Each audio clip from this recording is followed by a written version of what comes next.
दोगुनी हो गई नेताजी? भाई हमारी तो नहीं हुई, किसानों की नहीं हुई है, लेकिन जो उनके मंत्री विधायक सरकार की जरूर हो गई है। देख लो, देखो सांड चल रहे हैं, किसानों की यही आज दुगनी हुई है कि सांड खेतन में चल रहे हैं। अयोध्या में मंदिर बन गया, वहाँ प्राण प्रतिष्ठा बढ़ा दी, और यहाँ किसान जाता है तो कीले बिछा जा रहे हैं। तो उसमें एक छलना था, तो वो न बड़ा लेंगे न छोटा लेंगे, बीच वाला लेंगे। तो हमारा ये नेताओं से कहना है कि किसी राजनेता का अगर लड़का काना या खोथरा हो जाए तो क्या उसे घर से भगा देगा? उसी तरह से हमारी फसल है, धान हम क्रय केंद्र पर बेचने जाते हैं, फिर ये काला है, ये पीला है, नीला है, इस तरह का ब्लेम लगा करके किसानों को क्रय केंद्र से वापस कर दिया जाता है। लिबास बदलते हैं, वो प्रधानमंत्री नहीं है भारत के, वो परिधान मंत्री हैं हम। और ये मोदी जी रोज दिवाली मनवा रहे हैं। सरसों का तेल अभी 1 क्विंटल निकला है हमारे 1 बीघे में, तो उसकी अगर हम दिए जला करके दिवाली मना लेंगे तो हमारे बच्चे खाएंगे क्या? ये केवल हम कहीं बैलेट पेपर से कराओ, देखो ही पलटने की जरूरत है, पता न चली कहा कि मोदी जी इनका राम लाए कि ये राम का लाए? ये बछड़े जो है सारा ये हो चल रही है। किसानों को सबसे ज्यादा बेवकूफ बनाया गया है। किस राम की बात करते हैं? राम तो 4 है। ये भी है क्या? हाँ, राम 4 है। हाँ। अयोध्या का मतलब आज तक मोदी जी बताए या बीजेपी का कोई बताए कि अयोध्या का मतलब क्या होता है? मतलब अध्यात्म से अगर देखा जाए, किसी नेता को 2000 में 4000 देंगे, हर किसान गरीब है, 4000 देंगे, 5 किलो राशन की बिल्डिंग है, उसको 20 किलो राशन देंगे और 1 महीना अपना खर्चा चला कर दिखा दे हमको। अपनी मांगों को लेकर के किसान एक बार फिर आंदोलन पर हैं। भारत बंद का आह्वान किया गया है। आप देख सकते हैं, दिखाया जा रहा है, इतने दिनों से सोशल मीडिया पर लगातार वीडियो वायरल हो रही हैं कि शंभू बॉर्डर पे किसानों को रोक दिया गया है। सरकार द्वारा उन पे बर्बरता की जा रही है, आंसू गैस के गोले छोड़े जा रहे हैं।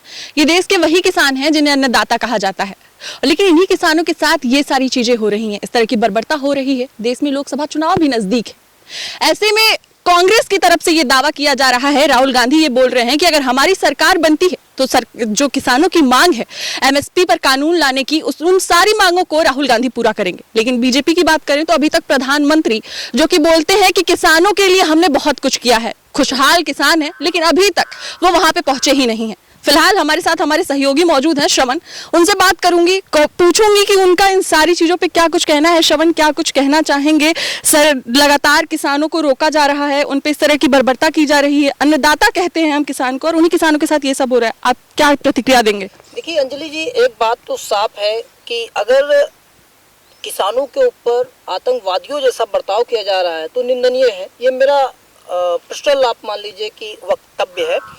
जैसे देखने में तमाम चीज़ें आ रही हैं कि आंसू गोले छोड़े जा रहे हैं, जो रबड़ की गोलियां हैं वो मारी जा रही है, यहाँ तक कि छर्रे भी मारे जा रहे हैं, और किसानों के ऊपर लगातार जो मतलब अत्याचार किया जा रहा है कहा जाए तो ये कहीं ना कहीं जो देश है वो देख रहा है और समय का इंतजार कर रहा है कि जो लोकसभा चुनाव है और उसमें कैसे जो है सरकार को बाहर निकाला जाए। इस तरीके की जो प्रतिक्रियाएं हैं वो सामने आ रही हैं। यहाँ पे आप देख सकते हैं कि तमाम किसान नेता भी बैठे हुए हैं और तमाम ये जमीनी किसान है भी। आपने देखा कि इस खेत में जो है काम कर रहे थे जी, और अगर इनसे प्रतिक्रिया ली जाए तो बहुत ही अच्छा रहेगा। तो अधिक बातचीत करने के लिए हमारे साथ में किसान नेता है हौसला प्रसाद जी, और आपको बता दें कि हौसला प्रसाद जी जिला पंचायत सदस्य भी है जहाँ पे हम लोग बैठे हुए हैं। और सबसे अहम चीज़ है कि जहाँ पे हम लोग बैठे हुए हैं ये उत्तर प्रदेश की राजधानी लखनऊ से सटा हुआ जनपद है, और यूँ कहा जाए कि मुख्यालय से करीब 24 किलोमीटर की दूरी पर हम लोग बैठे हुए हैं। और ये खास तौर से हम लोग तो यही जानने के लिए आए हैं, अटल टीवी की जो टीम है वो आई है कि किसानों की बात जानी जाए। तो ये जो किसान है हम इन्हीं से जानते हैं। तो मैम हम सवाल कर लेते हैं, उसके बाद दोनों लोग बारी बारी से सवाल करते हैं किसानों से। तो ये बताइए अध्यक्ष जी, आप तो जिला पंचायत सदस्य हैं और इस तरीके की जो तस्वीरें हैं आप देख रहे होंगे जो सिंधु बॉर्डर से आ रही हैं, किसानों पे गोलियां मतलब अत्याचार किया जा रहा है कहा जाए। अभी एक किसान नेता राजेश जी हमसे कहने लगे कि बिल्कुल अत्याचार हो रहा है, तो इसको किस नजरिए से आप देखते हैं?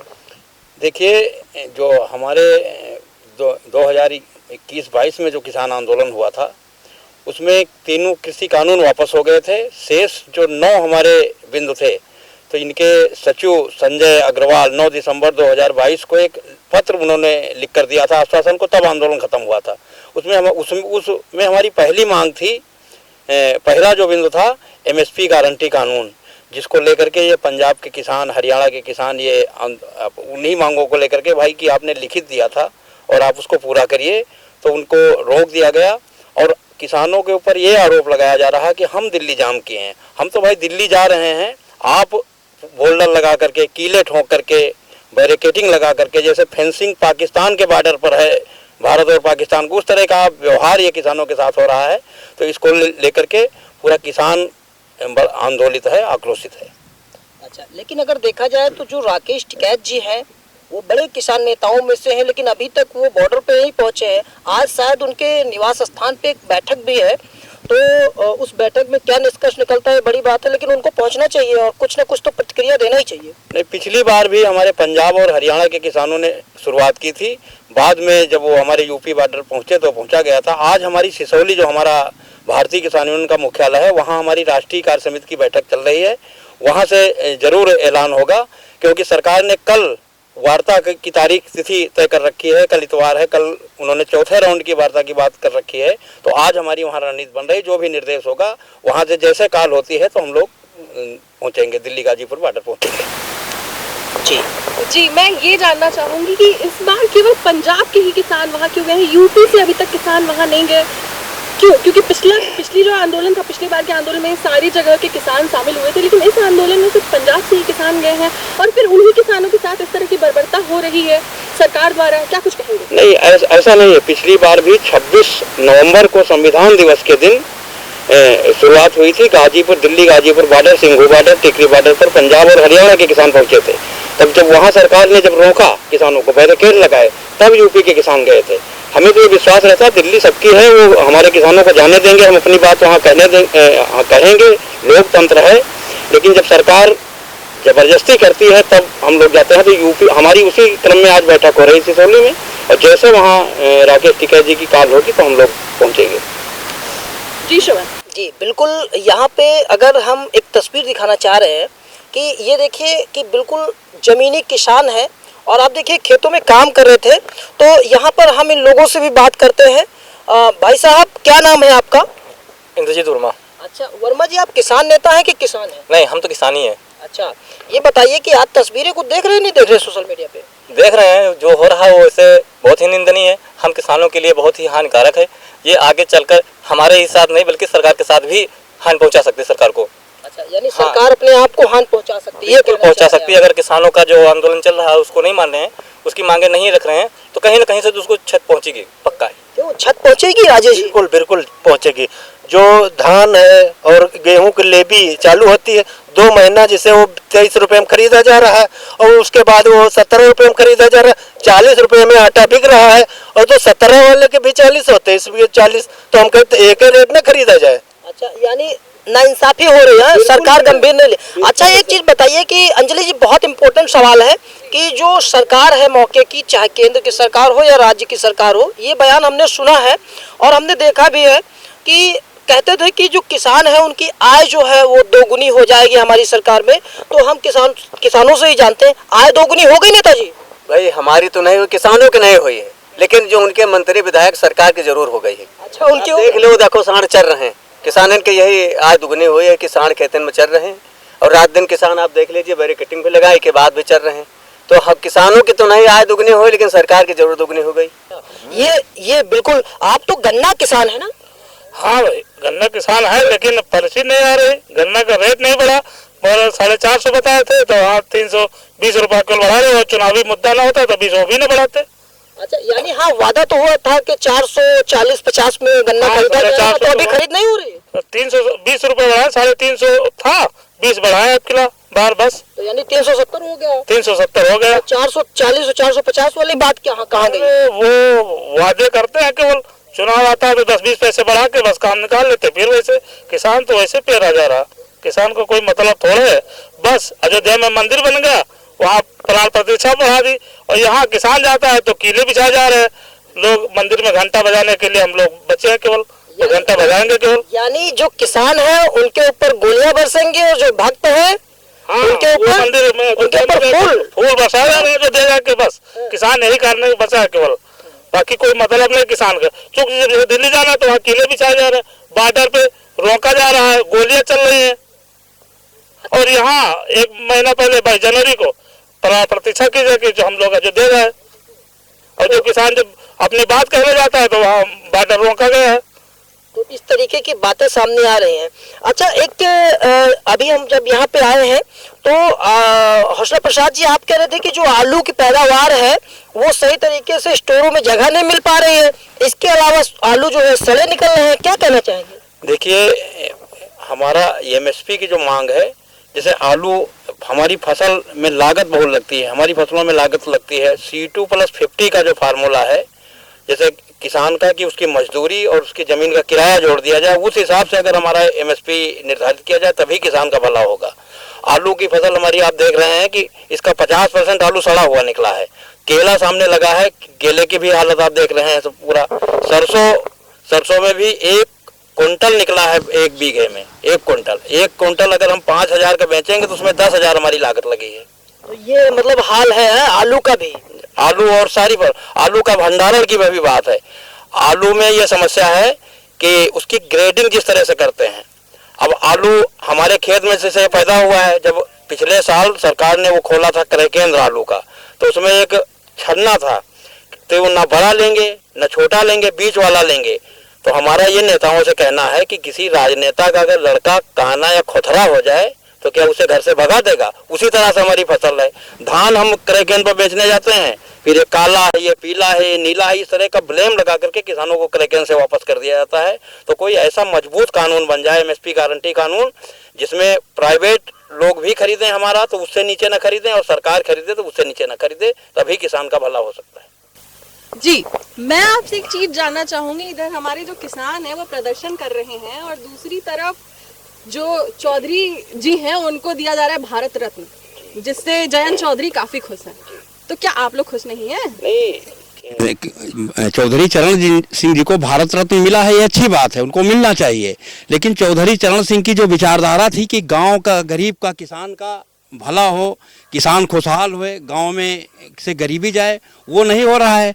तो चौधरी चरण सिंह जी को सम्मान मिला है, वो जयंत चौधरी के दादाजी हैं, उनको ज्यादा खुशी होगी, वो शायद छलांग भी लगा दें उनकी पार्टी में। खुश है कि एनडीए में शामिल होने की बात चल रही है। नहीं तो वो शामिल हो जाए, वो उनकी विचारधारा है। लेकिन किसान जो है चौधरी चरण सिंह के विचारधारा को मानता है। उनके जो सपना था, चौधरी चरण सिंह ने देखा था कि विकास का रास्ता गाँव से होकर के जाता है, तो गाँव खुशहाल हो जाए तभी ये भारत रत्न जो मिला है उसकी सार्थकता। आप जो है चौधरी साहब की बात तो कर रहे हैं, लेकिन जयंत चौधरी ने सदन में खड़े होते हुए कहा कि जो मोदी जी हैं उनकी जो छाप है, उनकी जो तस्वीर है, उनकी जो विचारधारा है वो चौधरी चरण सिंह जी से मिल रही है। यानी मोदी और चौधरी साहब दोनों लोग बराबर हैं उनकी नज़र में। क्या कहना चाहेंगे? अभी तक तो लेकिन जब राज्यसभा में गए थे तो बहुत ज्यादा बुराई कर रहे थे भाजपा की। देखिए, अब बहुत खास हो गया। जहाँ तक हमारा मानना, हमारी इतनी उम्र है कि हमारे बाराबंकी आए थे चौधरी चरण सिंह जब प्रधानमंत्री थे, तो हमने उनकी वेशभूषा देखी थी, उनका पहनावा और कपड़े देखे थे। मोदी जी को भी हम टेलीविजन के माध्यम से रोज देखते हैं, तो हर मीटिंग में नई ड्रेस, नया फैशन, लिबास बदलते हैं। वो प्रधानमंत्री नहीं है भारत के, वो परिधान मंत्री हैं। हम अगर कहें तो ये बात सही होगी। जी जी जी जी। आपने अभी बात की वेशभूषा की। हम जब पहले छोटे थे तो हम देखते थे, गाँवों में जाते थे तो देखते थे किसान जो है वो लूंगी में या फिर धोती कुर्ते में दिखते थे। आज के किसान भी एकदम मॉडर्न हो गए हैं, आप लोग पैंट शर्ट में दिख रहे हैं। तो क्या इससे लग रहा है सरकार खुश नहीं हो पा रही है, या फिर आप लोग के जो परिवर्तन है, जो आप लोगों में परिवर्तन, निरंतर विकास मिल रहा है, इन चीजों को देख के क्या सरकार इस वजह से आप लोग की मांगे नहीं सुन रही है? क्या कुछ निकल कर आ रहा है? नहीं, सरकार तो ये कह रही है, अभी दिल्ली गाजीपुर बॉर्डर पर, ये सिंघो बॉर्डर, वो कह रही है कि किसान है ही नहीं, ये एसी में रहते हैं, ये बढ़िया कपड़े पहनते हैं। इसका मतलब सरकार की ये सोच है कि किसान को जिस रूप में हम देखते हैं कि उसकी बीमारी फटी हो, कपड़े उसके ना हो, बिल्कुल फटे हाल हो, देखना चाहती है सरकार किसानों को। मतलब किसान को यही है कि किसान उसी में दिखे जो पहले दिखते थे, धोती कुर्ता चप्पल में। जो पहले दिखे, अभी तमाम बोर्ड लगे थे जिसमें किसान, आप देखें किसान बनता है, बड़ा सा पगड़ उसके है और बिल्कुल गाल धंसे हो, दाढ़ी बड़ी हो। मतलब किसान की जो कंडीशन है राजनेताओं के, सरकार के उसमें माइंड में कि किसान बिल्कुल दबा कुचला रहे, वो जागरूक ना हो। अभी हमारे पीछे किसान ने मंदिर की बात कही है। ये बताइए, दिवाली तो एक फिक्स थी गाँव में। हम लोग कार्तिक माह में जब हमारा धान की फसल कट करके आ जाती थी, खुशी होती थी, हम लोग दिवाली मनाते थे। और ये मोदी जी रोज दिवाली मनवा रहे हैं। सरसों का तेल अभी 1 कुंटल निकला है हमारे 1 बीघे में, तो उसकी अगर हम दिए जला करके दिवाली मना लेंगे तो हमारे बच्चे खाएंगे क्या? ये समस्या है किसान के पास। तो ये हाल है। हाँ, अच्छा, एक हमको और थोड़ा सा हम इस मुद्दों को हट के गांव के मुद्दों को भी जाते हैं, क्योंकि जो भारत की 80% आबादी है वो आज भी गांव में निवास करती है। और भारत के प्रधानमंत्री जी ने कहा है कि जो स्वच्छ भारत अभियान के अंतर्गत जो शौचालय है वो बनाया गया हमारी सबसे सफल योजना है। इस पे आप क्या कहेंगे, उसकी तस्वीरें थोड़ा सा बताइए कि कितनी सफल है। देखिए, ये सरकार ODF घोषित हो गया, हमारा गांव भी घोषित हो गया, अच्छा, सारे गांव घोषित हो गए। हर घर नल योजना का बहुत बड़ा बखान प्रधानमंत्री जी करते हैं। हमारे गांव में आप देखाइए, पाइपलाइन बिछी है, कहीं ना पाइप जुड़ी है, ना कहीं पानी। प्रधानमंत्री जी बोल रहे हैं कि हमने हर गांव को पानी पहुंचा दिया है। हवाई बात दूसरी है, जमीनी हकीकत दूसरी है। स्वच्छता अच्छी चीज है, स्वच्छता होनी चाहिए, भारत स्वच्छ मिशन अच्छी बात है, लेकिन केवल झाड़ू लेकर के हम फोटो खिंचा लें और ये घोषणा कर दें कि भारत स्वच्छ हो गया है, तो ये बात गलत है। ये हुआ ना, जमीन पर कुछ नहीं है, केवल हवाई है। यानी पूरी तरीके से हवाई साबित हो रही है सब योजनाएं, सरकार की योजनाएं हवाई साबित हो रही हैं। और इनका जो हर कार्यक्रम होता है, जैसे बोर्ड की जो बैठकें हैं, बोर्ड की बैठकों का राजनीतिकरण लोग कर देते हैं। जैसे मैं स्वयं जिला पंचायत का सदस्य हूँ और बैठकें इधर मीटिंगें जो होती हैं तो वो बिल्कुल उसमें भाजपा का कार्यक्रम वो बन जाता है। अभी एक चला था गांव विकसित भारत संकल्प यात्रा चल रहा था, तो उसमें जिस तरह का बैनर लगा था, जिस तरह का बिल्कुल सिस्टम था, तो हमारे पास जो सूची आई थी तो उसमें अधिकारियों को आना था, कर्मचारियों को। उसमें कहीं ये नहीं था कि भाजपा के नेता उसमें बैठेंगे। जहां जहां वो कार्यक्रम हुए उसमें से भाजपा के नेता उसमें बैठे थे, तो वो हमारी क्या समस्या सुनेंगे। वो जब सही बात मोदी जी को पहुंचा ही नहीं पाते, वो तो झूठ बताते रहते हैं कि आय दूनी हो गई है, तो उनसे हमारा भला होने वाला नहीं। अधिकारियों को लेकर के था, हम लोगों को उम्मीद थी कि विकसित भारत जो ये चल रहा संकल्प यात्रा, इसमें हमारी गांव में समस्याएं सुनेंगे अधिकारी आकर के, लेकिन अधिकारियों को कहीं अता पता नहीं। वो भाजपा के कहीं मंडल अध्यक्ष, कहीं कमंडल अध्यक्ष वो आते हैं, तो वही हम हमारा क्या कल्याण करेंगे।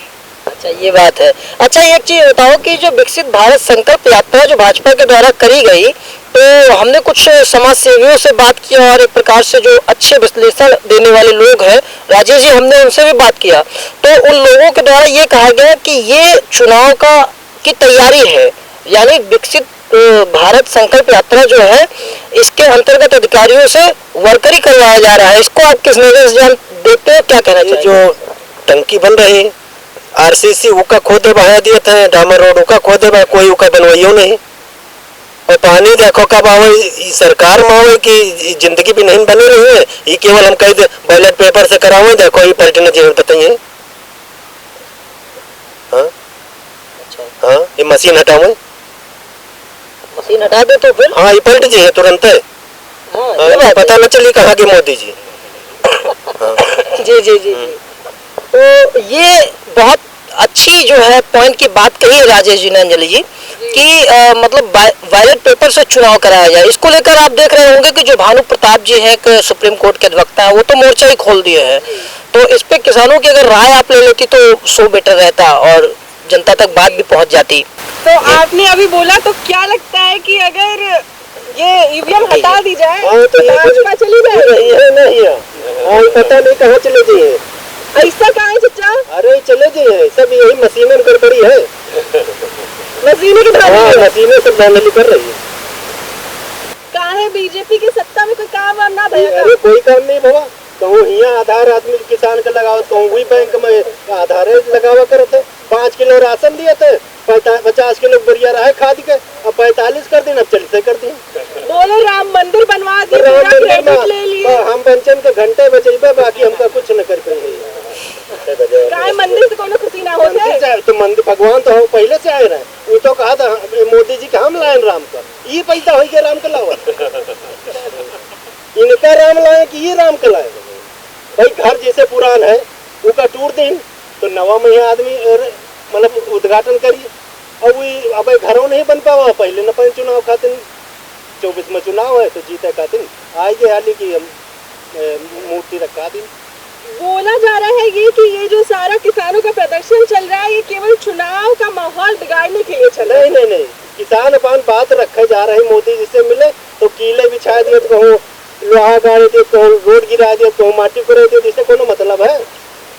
इस बार फिर अब इस चीज को लेके चुनाव हो रहा है, इस चीज पे चुनाव की तैयारी चल रही है कि भाई अयोध्या तो पूरा हो गया, काशी मथुरा की बारी है। आप कह रहे हैं ना करिए नहीं कैसे हम कही थन कि जौने दिन मन होए ईवीएम हटावे और बैलेट पेपर से करें चुनाव, ये पता नहीं कहाँ चली पलट जाए। हाँ पलट जी। जी बिल्कुल अंजलि जी, हम बिल्कुल किसानों से जब बात करने के लिए आए हैं तो हम तो भाई बात ही करेंगे। ये बताओ चाचा, काम कर रहे थे क्या खेत में? हाँ खेत में। अच्छा, क्या फसल वसल बोई हुई है? गेहूँ रखा रहे हैं। क्यों? अरे साढ़ गाय। साढ़ यानी ये गाय के वो जो बछड़े होते हैं? हाँ गाय के बछड़े जो है सारा गेहूँ चल रही है और सुबह शाम तक बैठ रहा है खेते में। तो लाठी उठी लेके? लाठी वाठी का हम तो अब कोने दिन है कि व्यवस्था तो कहीं नहीं जाते, थोड़ा बहुत न कहूँ काम करे जाए पो, न बाहर निकल पो, न कहूँ आ जाए पो, न 1 रुपये का आमदनी कहूँ से अगर चाहो 100-200 कमा ले कहूँ से तो गेहूँ खेत पकड़ के बैठो, वो में रात का आवत चढ़ जाते। अच्छा एक चीज बताओ कि जो गौ आश्रय स्थल गाँव में बने हुए हैं, सरकार के द्वारा बनाए जा रहे हैं, कह रहे हैं हमने उसमें जो है उनको पहन दिया है, बंद कर दिया है, तो का हवाई बातें हैं, घूम रहे हैं सब। देखो जो ये गौशाला बने हैं इसमें भी राज है। ये जो लोग किसान जो किसी तरह से पहुंचा देते हैं तो रात को निकाल देते हैं। अच्छा, ऐसा भी होता है ये तो नहीं तो ये क्या कहूँ आसमान से नहीं आते हैं, ये किसान मेहनत करके सब लोग मिलकर के जो गौशाला पहुंचाते हैं तो रात को गौशाला से सरकार ही निकलवा देते हैं, चारा भूसा ये सब खा जाते हैं। यानी जानवरों का जो खाना है चारा घोटाला है। हम तो सुना था बचपन में लालू प्रसाद ने चारा घोटाला, चारा खा लिया, तो आप तो चारा ये लोग खाइए सरकार खा रही है गौशाला की। जब चारा भूसा नहीं है, वहाँ राशन नहीं है तो वो जानवर क्या खाएंगे, वो रात को निकलवा देते हैं। 100 क्विंटल 200 क्विंटल 300 क्विंटल महीने में एक गौशाला में आता है। हाँ हाँ ये तो है, सत्य है ना। तो ये कहाँ चला जाता है चारा भूसा, ये जो राशन है जानवरों का, ये सब वही खा लेते हैं। यानी जानवरों को दिखाते ज्यादा लेकिन वो जानवर खोल के चराते कहीं और है। सही बात है। और क्या, इसका चराते हैं ये किसानों का चराते हैं, सबका जहाँ जिधर जाते हैं उधर छोड़ देते हैं, इधर उधर जाए। अच्छा एक चीज बताओ कि किसानों को लेकर जो सरकार है बता रही हमने बहुत कुछ किया, अब अगर हम इन मवेशियों पे बात करें तो क्या इन मवेशियों की वजह से सरकार को नुकसान हो सकता है क्या? नहीं, मवेशियों से किसानों का नुकसान है ही है, सरकार का भी नुकसान होगा आगे चलकर। अच्छा, पक्का है। कैसे सरकार का नुकसान होगा? नुकसान क्या होगा, जैसे मान लो हम 2 एकड़ या जैसा जो किसान है या कोई 1 एकड़ या कोई 1 बीघा 2 बीघा 3 बीघा अगर गेहूं बोए है और अगर उसी को रात भर लेके दिन भर 24 घंटा अगर लेकर बैठा रहे और न कहीं बाहर जा पाए, आमदनी न होगी, न कुछ होगा, न नौकरी कर सकता, न प्राइवेट न कुछ, तो उसमें कितना पैदा होगा। और आधा तो रात को वैसे ही वो चढ़ जाएंगे, कितना पैदा होगा। और रही बात ये जो राम मंदिर की, ये बताते हैं कि राम मंदिर, तो राम मंदिर के विषय में कहते हैं कि सबसे बड़ा तो पूजनीय वो है जिसने प्राण प्रतिष्ठा किया, जिसने पत्थर में जान प्राण डाल दिया। पूजा तो उसकी करनी चाहिए।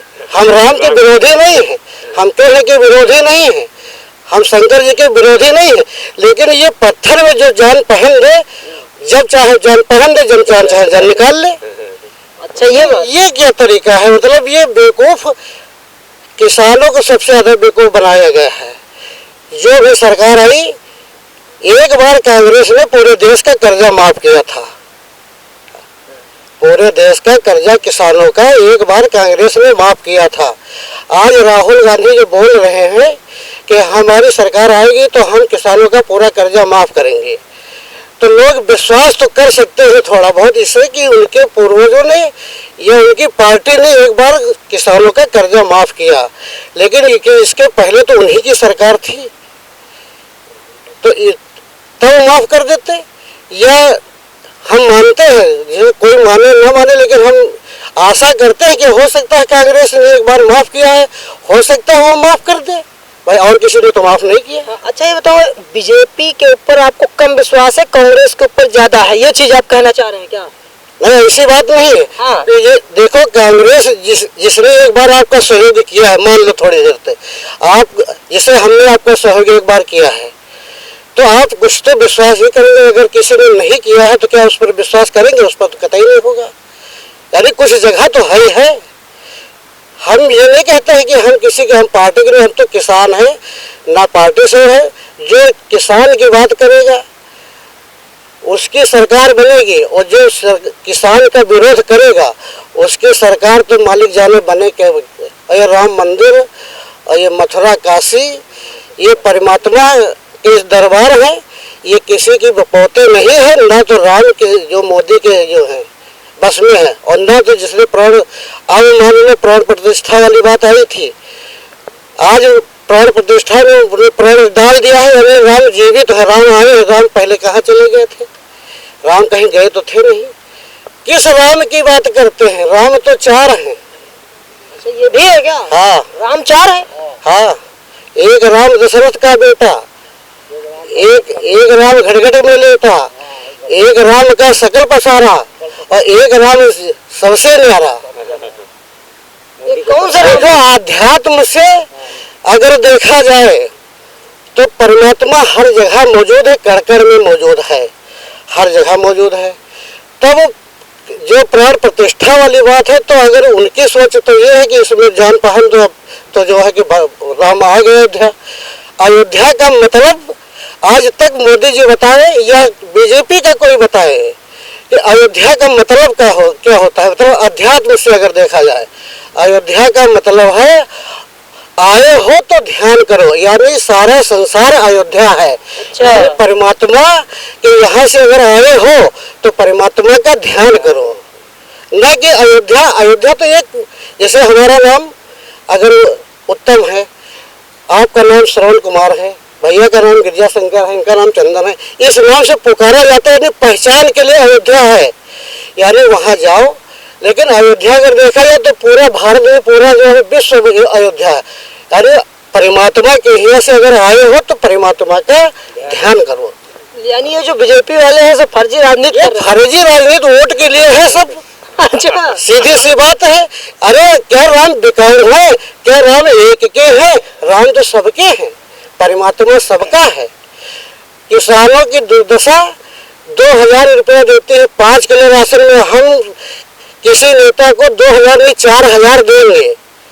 हम किसान जरूर हैं, 4000 देंगे, 5 किलो राशन के बदले में हम उसको 20 किलो राशन देंगे, और 1 महीना अपना खर्चा चला कर दिखा दे हमको, अपना कि अपने परिवार का? अपने परिवार का खर्चा चला कर जैसे हमको देता है कि 5 किलो लीजिए, किसान से कहता है 2000 कितने दिन में मिलता है? 3 महीने में मिलता है। 3 महीने में हम 10,000 देंगे, 3 महीने चलाया अपना काम हो। हम 20 किलो देंगे, अपने परिवार का राशन चलाए। ये तो भीख, कटोरे में भीख सब लोग देते हैं, जो भिखारी आ जाता है। वही बात है, अभी भाई ने बोला था कि भिखमंगों की नजर से देख लिया गया है। तो भिखमंगे क्या मजबूर, किसान मजबूर क्या है? मजबूर तो सरकार कर रही है। खाद महंगाई है, DAP महंगी है, पोटाश की रेट कितना है? 1800 रुपये है। आज 50 किलो की बोरी 1800 की है, तो महंगे नहीं है तो क्या? पिपरमिंट का तेल अभी जो बोला था भैया ने कि बताओ, हमने 2200 रुपये किलो तेल बेचा, 2200 रुपये किलो तेल बेचा है 12 साल पहले। अच्छा, आज 900 रुपये में है, तब 25 रुपये लीटर तेल था डीजल का, डीजल से पैदा करके 1800, 2000, 2200 तक किसानों ने तेल बेचा, 1500 तक आमतौर बेचा, किसान खुशहाल हो गया था। आज 900, आज 1000 तड़का नहीं, उस पर नहीं, आज 1000 प्लस नहीं हो रहा है। अच्छा, आप हमको एक चीज बताओ कि कहने का मतलब जो किसान वर्ग है, यानी भारत की 80% जो आबादी है जो गाँव में निवास करती है, उसमें करीबन 60% लोग खेती किसानी से अपना खर्चा चलाते हैं। ये नाराज है बीजेपी से, यही बात है ना? नहीं, ऐसा है, नाराज तो है ही है। जो है भाई, जब परेशानी हम खेत में आए, किसी तरह खाना पानी खा के आए, और जो देखा कि सांस चल रहे हैं, तो क्या हमारा जो शरीर में लगेगा जो भोजन करके आए हैं? आत्मा तो दुखित होगी। जब आत्मा दुखित होगी तो पाचन क्रिया गड़बड़ होगी, और पाचन क्रिया जब गड़बड़ होगी तो तबीयत खराब होगी। तबीयत तो खराब, ये बीजेपी ने, ये सरकार ने किया ही है किसानों का, और किसानों का केवल एक है, तो वो है परमात्मा। ये सरकारें आती जाती रहेंगी, ये सब अपना उल्लू सीधा करते रहेंगे। इनका मतलब है कि हम एसी में चले, लेकिन ये भिखारी की तरह भिखारी में बने रहे। अगर हम 2000 रुपये 3000 रुपये किलो पेट्रोल का तेल कर देंगे तो ये भी अभी 4 पहिया ले आएंगे। ये हाल है। अंजलि जी, बहुत इम्पोर्टेंट बात भैया ने कही है, तो दादा कुछ कहना चाह रहे हैं तो थोड़ा हाँ प्रधान जी बताओ, गांव में विकास चल रहा है बढ़िया से? गांव विकास का हमारी इतनी ग्राम सभा छोटी है, ऐसा ही नहीं मतलब ब्रेक आ रहा है इतने, जैसे कि केयर टेकर को देते हैं मानदेय, ठीक है, पंचायत सहायक को देते हैं, प्रधान को निकल जाता है, तो हमारी ग्राम सभा में तो 20-21 हजार ऐसे निकल जाता है और 24,000 आता है, केवल 24,000 महीने के हिसाब से आता है। अंजलि जी, आप समझिए कि 24,000 में क्या विकास करेंगे? हम लोग क्या विकास करें? हम लोग तो केवल मानदेय दे दे इतना बहुत है, और बाकी हम लोग तो कुछ नहीं कर सकते। ग्राम सभा में क्या करें? जनता भी संतुष्ट नहीं होगी। जनता संतुष्ट कतई नहीं होगी, क्योंकि जब काम नहीं होगा तो संतुष्ट कैसे होगी? जैसे रखे थे केयर टेकर सामुदायिक शौचालय में, इनको अलग से वेतन देना था, ग्राम निधि से क्यों काट लिए? एक बार 15% काट लिए, फिर 15-20% काट लिए, सांसद कोटे में कर दिए, विधायक के उनके प्रमुख जी के कोटे में। अच्छा, तो हमारे लोग क्यों काट रहे हैं भाई? हमारे लोगों को काटेंगे तो हम लोग विकास कैसे करा पाएंगे? अच्छा, ये रखरखाव को लेकर भी काफी ज्यादा पैसा निकलता होगा। बिल्कुल, वो तो हर शौचालय में रखरखाव है, केयर टेकर का देना है, सब दुनिया में खर्चे तो हैं, ये अलग से देते अगर शौचालय बनवाए हैं तो।